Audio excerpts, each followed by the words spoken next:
Bonjour à tous, heureux de vous retrouver, j'espère que vous avez passé un très bon week-end et puis un culte béni à la gloire du Seigneur. Que Dieu vous renouvelle et vous conduise pour cette journée et cette nouvelle semaine qui s'ouvre devant nous. Voilà, que la grâce du Seigneur vous accompagne. Alors j'aimerais lire avec vous la Genèse au chapitre 2, juste un verset, le verset 15e. Il est écrit « L'Éternel Dieu prit l'homme et le plaça dans le jardin d'Éden pour le cultiver et pour le garder. » Amen. Voilà, tout simplement. Alors, j'ai donné comme titre à cette méditation « Nous sommes responsables. » Responsables. Oui. Alors, le jardin d'Éden est un cadeau de Dieu. On en avait parlé semaine dernière, rappelez-vous. C'est un cadeau que Dieu donne à l'homme. Voilà, l'homme c'est la cerise. Vous voyez, sur le gâteau déposé, t'as déjà tout qui est prêt et on n'a plus qu'à profiter de tout ça, c'est merveilleux. Je crois que nous avons un Dieu d'amour. Un Dieu d'amour qui nous place dans le meilleur. Mais je remarque aussi qu'une fois placé dans ce meilleur, pour nous, Dieu va de suite demander à Adam, comment dire, ok, il y a le repos du sabbat, voilà, tu commences avec ça. On en a parlé la semaine dernière. Et une fois que le Shabbat est passé, et ben voilà, maintenant, Adam, ta part à toi dans ce que je te donne, dans ce que je te confie, c'est que, comme on l'a lu, tu dois maintenant cultiver le jardin et le garder. Tu as aussi ta part à faire. Hein? Finalement, je comprends que lorsque Dieu donne, il engage aussi non seulement notre foi dans cette confiance en Dieu, dans ce Shabbat qui va garder notre pied et nos mains de faire des choses en pensant que c'est à nous de tout faire. Vous voyez ce que je veux dire? Mais il va nous dire, mais tu as quand même aussi ta part à faire. Il y a un équilibre. D'un côté, oui, Dieu est là et Dieu va toujours bénir, mais d'un autre côté, tu as aussi ta part. Donc fais, mais dans la paix, dans le calme et dans la confiance. Mais fais. Si la semaine dernière, on a parlé de ce Shabbat, de lever le pied, j'aimerais aujourd'hui nous dire, mais Dieu attend quand même quelque chose de nous. Hein? Il attend quand même aussi que nous puissions être responsables. Lorsque Dieu donne quelque chose, il fait de nous les responsables de cette chose. Par exemple, tu as la santé, Dieu te l'a donnée, eh bien tu deviens responsable de ta santé. Ne fais pas n'importe quoi avec ton corps. Tu as des enfants, tu deviens responsable de tes enfants. Tu as une maison, tu es responsable de ton bien.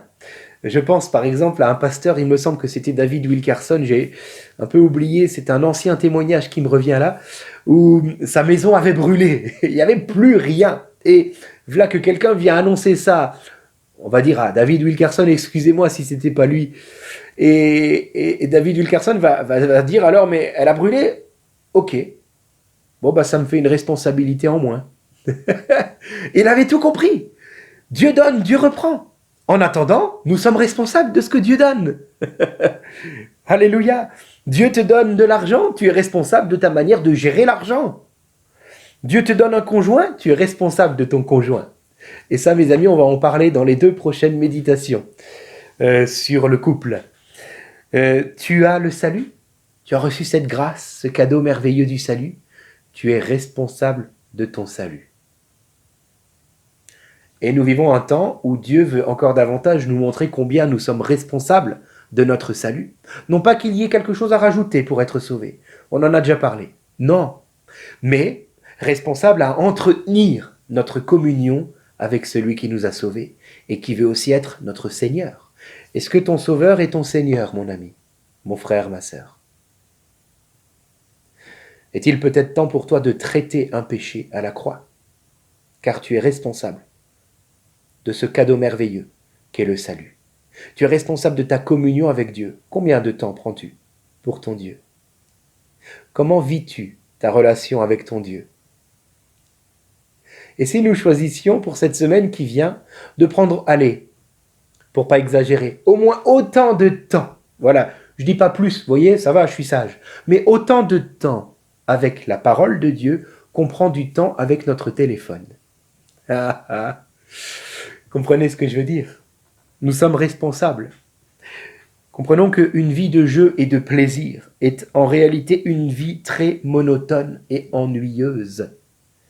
C'est en travaillant et en achevant quelque chose, une tâche de manière satisfaisante, que nous aurons alors le sentiment d'avoir accompli quelque chose de valable. Et ça, mes amis, c'est vrai que ce soit dans nos propres vies, dans nos activités professionnelles et tout cela, mais c'est vrai aussi en ce qui concerne le royaume de Dieu. C'est lorsque nous achevons une tâche de manière satisfaisante que nous avons l'impression d'avoir accompli quelque chose de valable. Alors j'aimerais te poser une question. Est-ce que tu as cette impression d'accomplir quelque chose de valable uniquement dans ta vie personnelle, au travers de tes activités professionnelles ou autres? Ou est-ce que tu as aussi l'équilibre là, d'accomplir des choses qui te semblent valables, satisfaisantes dans le royaume de Dieu? Est-ce que tu as l'équilibre? Quelles étaient les dernières choses que tu as accomplies pour ton Dieu, selon sa volonté? Quand était-ce la dernière fois? Avons-nous là un bon équilibre? Ou alors est-ce que nous travaillons uniquement pour nous-mêmes? Et nous avons cette satisfaction qui est légitime car nous avons travaillé. Mais est-ce que nous l'avons uniquement pour ce qui concerne nos propres vies? Ou est-ce que nous l'avons aussi en ce qui concerne le royaume de Dieu? Pose-toi la question, mon ami. C'est important. Je crois que dans ces temps, le Seigneur veut aussi nous ramener à cela. Quels sont les fruits de ta consécration pour moi, te demande le Seigneur. Alors nous ne devons pas murmurer quand le Seigneur nous demande de faire quelque chose. Au contraire, nous devons faire de notre mieux et viser l'excellence. Viser l'excellence. Waouh! C'est là que nous en tirerons satisfaction en ce qui concerne les choses du royaume de Dieu. Et cela dépasse de tellement plus ce que nous pouvons espérer pour nos propres vies. Est-ce que tu vises l'excellence lorsque tu fais quelque chose pour ton Dieu? Ou est-ce que tu le fais un petit peu, un pas devant, deux pas en arrière, un petit peu les mains dans les poches, un petit peu en murmurant? Est-ce que tu vises l'excellence lorsque Dieu attend de toi quelque chose? Lorsque Dieu te demande quelque chose, est-ce que tu vises l'excellence? Ou est-ce que tu pries une fois, tu fais et puis c'est fini? Excusez-moi de le dire comme ça. Vous comprenez ce que je veux dire, j'en suis sûr. Est-ce que tu vises l'excellence pour Dieu? Tout comme certainement tu vises l'excellence pour ta vie à toi. Alors nous ne devons pas murmurer, nous ne devons pas nous plaindre, mais nous devons au contraire accepter la responsabilité que Dieu nous donne. Il ne faut pas esquiver cette responsabilité, car si Dieu nous donne quelque chose, il fait de nous aussi des êtres responsables de cette chose. Alléluia. Alors au contraire, soyons heureux d'avoir part à la confiance de Dieu, car si nous avons foi en Dieu par Jésus-Christ, j'aimerais vous dire que Dieu a foi en vous, par l'Esprit qu'il vous donne. Il attend de vous ce qu'il a préparé d'avance pour votre vie, ses œuvres préparées d'avance. Il a foi en vous. Il a foi que vous puissiez vous mettre en marche par l'Esprit qu'il vous a donné pour accomplir toutes ces œuvres préparées d'avance pour vos vies. Et ces œuvres-là concernent le royaume de Dieu. Et dans tout cela, n'oublions pas que Dieu travaille avec nous. Nous ne sommes pas seuls. Nous devenons co-héritiers, mais aussi collaborateurs.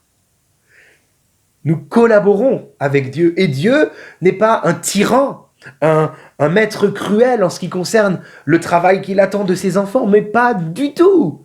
Pas du tout. Il n'exigera jamais quoi que ce soit que nous ne pouvons pas faire. Jamais. Et puis en même temps, rappelons-nous que Dieu rendait souvent visite à Adam et Ève les soirs dans le jardin d'Éden, avant la chute. Cela veut dire que Adam et Ève ne vivaient pas travail. Non! Il y avait vraiment ce temps, ce Shabbat, et puis tous les jours, cette communion avec Dieu. Mon Dieu n'est pas un Dieu travail tout le temps. Non! Mais Adam devait cultiver, semer, planter, moissonner, même au paradis, dans le jardin d'Éden. Dieu déteste la paresse. Il y a un équilibre à trouver là. Sans quoi, je vais commencer à ne plus comprendre pourquoi mon Dieu ne me parle plus, pourquoi mon Dieu ne veut plus me conduire. Mais parce que moi, je n'ai jamais voulu mettre le premier pied dans le plat. Si vous voyez ce que je veux dire. Il me faut à un moment donné aller au-delà des mots et dire « Seigneur, me voici. Envoie-moi. » Fais de moi ce que tu voudras. Montre-moi ce que tu attends de moi, au-delà des mots. Aussi, mon Dieu, puisqu'il déteste la paresse, attribue à chacun de ses enfants une certaine quantité de travail et de responsabilité. 2 Thessaloniciens 3, verset 10 nous dit « Si quelqu'un ne veut pas travailler, qu'il ne mange pas non plus. » Boum! Ça c'est dit.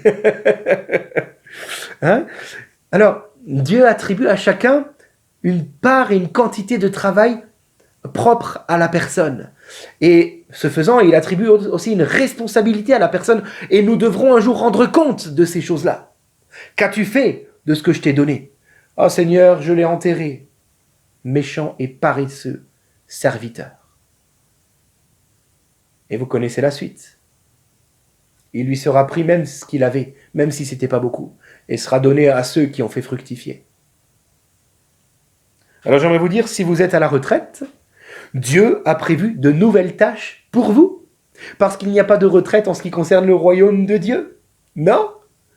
En ce qui concerne les efforts pour ta propre vie, à un moment donné, on lève le pied, c'est la retraite et c'est normal. Merci Seigneur. J'espère qu'un jour, quand ce sera à mon tour, ça existera encore. Mais ça, c'est un autre problème. Quoi qu'il en soit, en ce qui concerne le royaume de Dieu, point de retraite. J'entends par là, tu as des enfants, des petits-enfants? Eh bien, le Seigneur a peut-être quelque chose là pour toi en réserve, afin que tu sois en bénédiction pour eux.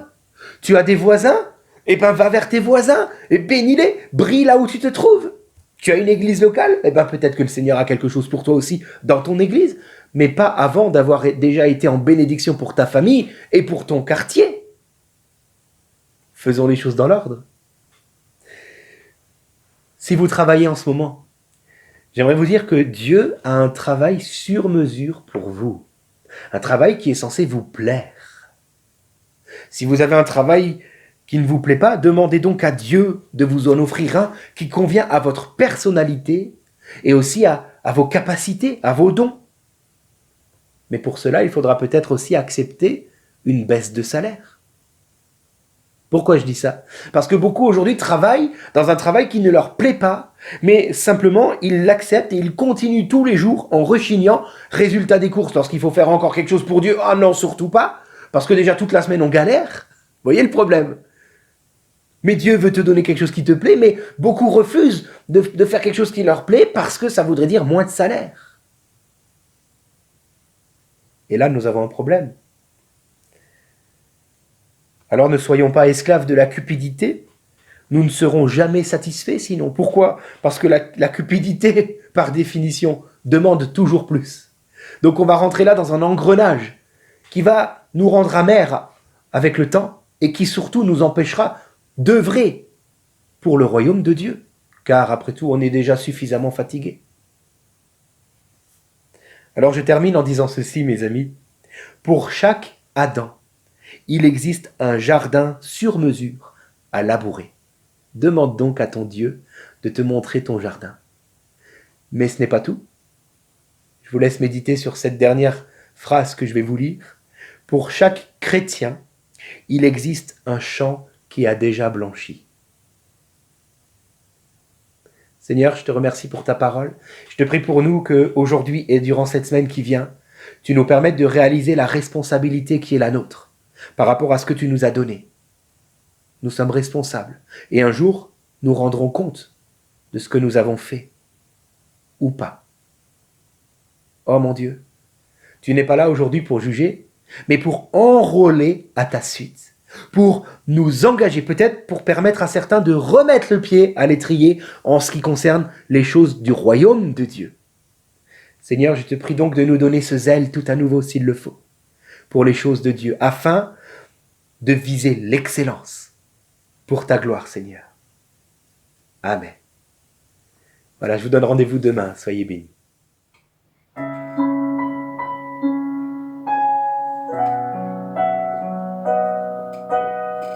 C'est en ton nom que je poursuis les humbles tâches d'aujourd'hui. Toi seul pénètre mes pensées, tu vois mes actes et mes projets. En ton nom j'irai, Seigneur. Je veux courir sans me lasser, vers le but que tu m'as montré. Dans mon travail, sois adoré, en accord à ta volonté. En ton nom j'irai. Sois glorifié en moi. Sois glorifié en moi. Sois glorifié en moi. Sois glorifié.